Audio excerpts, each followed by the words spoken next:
वह विश्व रत्न, नारी के मुक्तिदाता, भारतीय संविधान के निर्माता, दलित शोषित पीड़ितों के मसीहा बोधिसत्व बाबा साहेब डॉक्टर बी.आर. अम्बेडकर जी के चरणों में कोटि कोटि नमन करते हुए और भीम शेरनी के नाम से मेरी पहचान कराने वाले मेरे धर्म गुरु श्रद्धेय डॉक्टर जी.वी.एस. सेना जी को सत सत नमन करते हुए, साथ ही दिल्ली से चलकर आई, दिल्ली से जो चलकर आपके बीच इस गांव की आज जयंती अपने चैनल पर दिखाने वाले हैं भाई रत्ना गौतम जी, उनको भी नमन करते हुए कि वो अपना जरूरी प्रोग्राम दूसरे छोड़कर आज वो हमारे साथ आए हैं, बाबा साहेब के मिशन में लगे हैं। जिन लोगों ने उनकी बात को मान लिया, एक घर में 3 बच्चे हैं या 4 बच्चे हैं, तो कभी कभी जब घर में कोई विवाद हो जाता है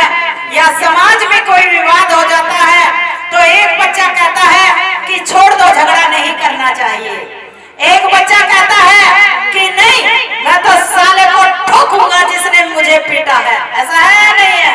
और एक बच्चा कहता है कि नहीं, चलो समझौता करा देते हैं, आपस में दुश्मनी से कोई लाभ नहीं है, चलो समझौता करा लेते हैं। और एक बच्चा कहता है चाहे कुछ भी हो जाए, मुझे मान सम्मान की लड़ाई लड़नी है। ऐसा ही है ना, सब एक जैसे नहीं होते। तो जिन लोगों ने वो कारण कुछ भी रहा हो, उनकी बात मानी, जब इस भारत के अंदर पूरा हाहाकार मचा रहा था, पौधों का सत्यानाश किया जा रहा था, कत्लेआम किया जा रहा था, घरों से खींच खींच कर पौधों की गर्दनें धड़ाधड़ उड़ाई जा रही थी, इस भारत से बुद्ध विहार खत्म कर दिए गए, बौद्ध साहित्य पुस्तकें जला दी गई, तो कुछ लोगों ने अपनी जान बचाने के लिए अपने छोटे छोटे बच्चों पर तरस खाते हुए उन लोगों की बात मानी। जो हमारे ओबीसी वाले भाई हैं, वो भी प्योर बुद्धिस्ट थे और आज भी उनके बहुत सारे काम ऐसे ही हैं जो वो बताते हैं कि वो भी बुद्धिस्ट थे।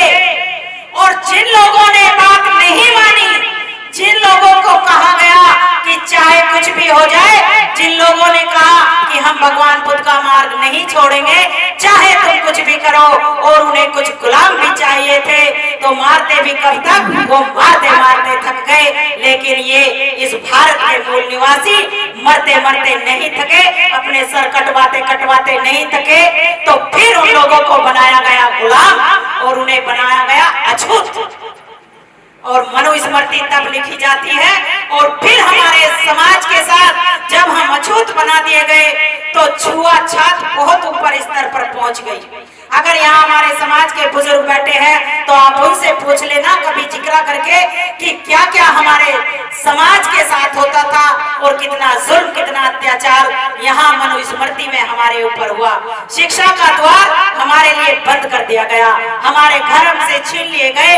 जो बाहर का गांव में जो छोड़ होता था, उसी के इर्द गिर्द हमारी झुग्गी झोंपड़ी डली रहने लगी और हमें संपत्ति रखने के लिए यानी कि पैसा रखने के लिए मना कर दी गई। ऊपर से ये कह दिया गया कि अगर तुम अपनी रक्षा के लिए डंडा या कोई चीज उठाओगे तो तुम्हारी हत्या कर दी जाएगी, यानी कि तुम्हारा घर भी छीन लिया गया, तुम्हारी जायदाद भी तुमसे छीन ली गई, शिक्षा का द्वार बंद कर दिया गया और तुम्हारी जबान पर ताले पड़ गए, तुम्हारे बदन से कपड़े छीन लिए गए। और जब सब कुछ छीन जाएगा, कोई सुनने वाला नहीं होगा, तो फिर उस घर की या उस समाज की कैसी हालत होगी, सोचो।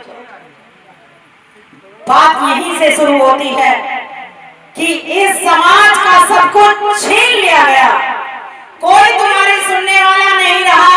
आज तो हम अपनी अधिकारों की बात करने के लिए कानून का सहारा लेते हैं, भारत के संविधान का सहारा लेते हैं, लेकिन उस समय हमारा कोई कानून नहीं रहा, क्योंकि मनुस्मृति में, आज मनुस्मृति मेरे पास है नहीं, वरना मेरे बैग में हरदम रहती है, शायद किसी को गांव में दे दी होगी। इस मनुस्मृति को आप लोग उठाकर पढ़ लेना कि कितने कितने जुल्म, कितने कितने अत्याचार इस मनुस्मृति में हमारे ऊपर लिखे गए। उसमें लिखा गया कि नालियों का गंदा पानी बहकर जो झोड़ में इकट्ठा होता है वही पानी तुम लोग पियोगे। और ये मैं इसलिए बता रही हूँ कि ये मनुस्मृति 1000 साल नहीं, 2000 साल नहीं, पूरे 2500 सालों तक हमारे ऊपर लागू रही। लोग तो चौथी पीढ़ी में अपना इतिहास भूल जाते हैं, तो वो तो 2500 सालों का इतिहास बाबा साहेब ने पलट के रख दिया। अगर बाबा साहेब ने संघर्ष न किया होता, आज मात्र बाबा साहेब की 131वीं जयंती है और ये मनुस्मृति हमारे ऊपर चलती है 2500 सालों तक।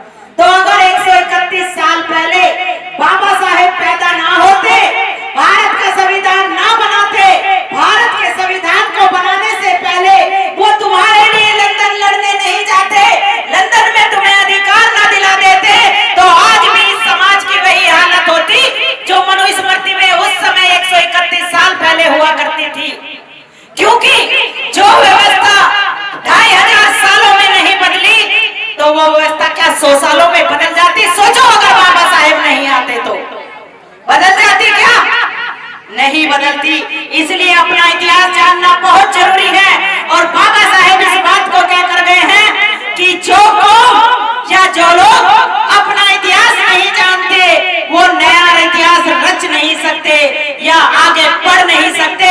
इसलिए अपने इतिहास को जानना बहुत जरूरी है। बाबा साहेब से पहले इस मनुस्मृति में कहा गया कि गांव में जब कोई मरेगा उसके ऊपर जो कफन डलेगा, उस कफन को उठाने के लिए तुम शमशान घाट जाओगे और उस कफन को पहनने का ही तुम्हें हक होगा। तुम नया कपड़ा नहीं पहनोगे, अपना पूरा बदन नहीं ढकोगे। और अगर तुमने ज्ञान की एक बात इस समाज को सिखाने की कोशिश की तो तुम्हारे कानों में पिघला कर शीशा डाल दिया जाएगा। और अगर जबान चलाई तो तुम्हारी जबान को काट दिया जाएगा। यानी कि हर तरीके से तुम्हें मजबूर कर दिया गया पशुओं से भी बदतर जीवन जीने के लिए। लेकिन 14 अप्रैल 1891 में इंदौर महू छावनी के अंदर बाबा साहेब हमारे भगवान बनकर पैदा हुए और उन्होंने 1932 में ही तुम्हें देश आजाद होने से पहले आजादी दिला दी। देश आजाद कब होता है? इसकी आवाज बहुत गूंज रही है भाई। देश आजाद होता है 1947 में और बाबा साहेब ने तुम्हें आजादी दिला दी 1932 में। लेकिन हम आज तक बाबा साहेब की बात नहीं जान पाए। आजादी को 74-75 साल हो गए, लेकिन फिर भी हम बाबा साहेब के बारे में जान ही नहीं पाए कि आखिर ये 2.5 साल की व्यवस्था बाबा साहेब ने मात्र इतने चंद सालों में कैसे दूर कर दी।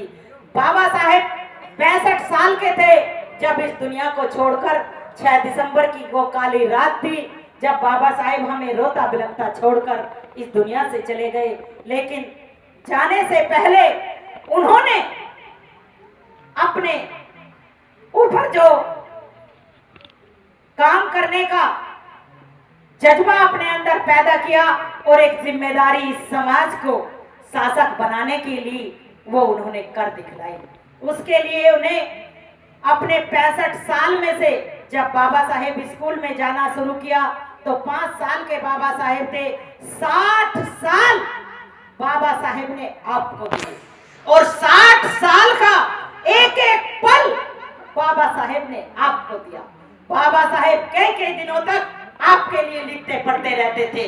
बाबा साहेब कई दिनों तक आपके लिए भूखा रहते थे। बाबा साहेब अपने लिए अपनी कमाई में से कोई नया कपड़ा नहीं पहनते थे जब तक कि उन्होंने आपको अधिकार नहीं दिला दिए, जब तक कि वो इस योग नहीं हो गए कि मैं अब इस समाज की लड़ाई लड़ने के लिए तैयार हूं। वो अपने घर में अपनी कमाई का बहुत कम भाग देते थे, मात्र इतना देते थे ताकि उनके घर में उनके बच्चों को रोटी मिल जाए, लेकिन वो भी नहीं मिली और 4-4 बच्चे उनके बलिदान हो गए, उनकी पत्नी बलिदान हो गई। खुद जर्जर करके बाबा साहेब ने अपने आप को मिटा दिया। लेकिन इस समाज के अंदर, इस बहुजन समाज के अंदर बाबा साहेब ने एक चपरासी की कुर्सी से लेकर जब स्कूल का दरवाजा बाबा साहेब ने तुम्हारे लिए खोल दिया तो तुम शिक्षित होने लगे, तुम डिग्री धारक हो गए और कोई गार्ड की नौकरी छोटी सी करने लगा तो कोई अधिकारी बन गया। आज नजर उठा के देखना कि हमारे यहाँ कोई इंजीनियर मिलेगा, कोई डॉक्टर मिलेगा, कोई टीचर मिलेगा, कोई बैंक मैनेजर मिलेगा, कोई दूसरे विभागों में मिलेगा, कोई साइंटिस्ट मिलेगा, कोई पत्रकार मिलेगा, या कोई आईएएस मिलेगा, कोई पीसीएस मिलेगा, कोई नेता भी मिलेगा। आखिर वो कौन सी जगह है जहां बाबा साहेब ने आपको नहीं पहुंचाया? एक भी जगह ऐसी बताओ कि जहां बाबा साहेब ने आपके लिए जगह नहीं रखी। वो एक भी जगह ऐसी बताओ कि जहां बाबा साहेब ने आपका सम्मान सबके बराबर नहीं रखा। लेकिन बाबा साहेब ने तो आपको सबके बराबर कर दिया कि इस भारत के अंदर अगर कोई ब्राह्मण का बेटा टीचर बनता है तो उसकी कुर्सी को भी वही सम्मान मिलेगा, और अछूत का बेटा टीचर बनता है तो उसकी कुर्सी को भी वही सम्मान मिलेगा। तो ये करिश्मा बाबा साहेब ने करके दिखाया। बाबा साहेब ने तो सबको समतल कर दिया। लेकिन क्या हमने बाबा साहेब को जाना? क्या हमने बाबा साहेब के मार्ग पर पूरी तरीके से चलने की कोशिश की? हमने अपना सर पड़वाया मंदिर में, हमने अपनी कमाई को लुटाया मंदिरों में। जहां बाबा साहेब ने हमें मना किया जाने को, हम वहीं जाते हैं। क्या ये देवी देवता, हम किसी के धर्म को आहत नहीं पहुंचा रहे, केवल हम अपने समाज को जगाने का काम कर रहे हैं। जो बाबा साहेब ने कहा हम वही आपको बता रहे हैं। क्या ये देवी देवता तब इस भारत के अंदर नहीं थे जब यहाँ मनुस्मृति के नियम लागू थे? सोचो, 131 साल पहले, आज 131वां जन्मदिन बाबा साहेब का है, और 1932 में बाबा साहेब ने अधिकार दिलाए, मात्र 100 सालों पहले। क्या ये देवी देवता यही नहीं थे? बोलो, थे या नहीं? 100 सालों पहले इस समाज में से कितने लोग शिक्षित होते थे? 100 साल पहले एक भी हमारे समाज का व्यक्ति कोई नौकरी चपरासी तक की भी करता था क्या? बोलो। तो जिस धर्म ने तुम्हें एक चपरासी की नौकरी तक ना दी, जिस धर्म ने तुम्हारे चलने के रास्ते छीन लिए, जिस धर्म ने तुम्हारे बदन से कपड़े छीन लिए, जिस धर्म ने तुम्हारे मुंह से खाना छीन लिया, जिस धर्म ने तुम्हारी आंखों में गरम गरम लोहे की सलाखें देकर तुम्हें अंधा करवा दिया, जिस धर्म ने तुम्हारी जबानें कटवा दी, तो क्या हमें उस धर्म में रहने का कोई शौक पड़ा है? बोलो, अरे बोलो, पड़ा है कोई शौक? और दूसरी तरफ हिंदू धर्म तुम्हें कहता है कि तुम हमारे धर्म में नहीं हो। मैंने अभी बताया हम अछूत हैं और बौद्ध थे, और बाबा साहेब ने जो अधिकार दिलाए वो लंदन के अंदर यही बात साबित करके दिलाए कि मैं और मेरे समाज के लोग हिंदू नहीं हैं। अगर गलती से भी बाबा साहेब एक बार भी ये कह देते लंदन के अंदर कि मैं और मेरे लोग हिंदू हैं, तो तुम्हें एक भी अलग से अधिकार नहीं मिला होता। और इस समाज की जो ये तकदीर बदल गई है, जिसे आप कहते हो किस्मत, भाग्य, वो बदलता नहीं। भाग्य किसने बनाया? बाबा साहेब ने। किस्मत तुम्हारी चमकाई बाबा साहेब ने, और तुम्हारे लिए अपने 4-4 बच्चे मार दिए बाबा साहेब ने। तुम्हारे लिए भूखे मरे बाबा साहेब, तुम्हारे लिए पैरों में छाले पड़े बाबा साहेब के, और सुख भोग रहे हो आप लोग, और अपनी कमाई को दे रहे हो कहीं और, ताकि इन छोटे छोटे बच्चों के गले में फिर से हांडी बंधे। अरे जब तुम क्या समझते हो कि कोई बाबा साहेब अंबेडकर दोबारा पैदा होगा? शायद कोई ही करिश्मा ऐसा हो कि अब दोबारा कभी बाबा साहेब जैसा कोई नूर पैदा हो। ये जान लो मेरे समाज के भाइयों और बहनों, इस समय को मत जाने दो। आज भारत का संविधान खतरे में है, हमारे अधिकार खतरे में हैं।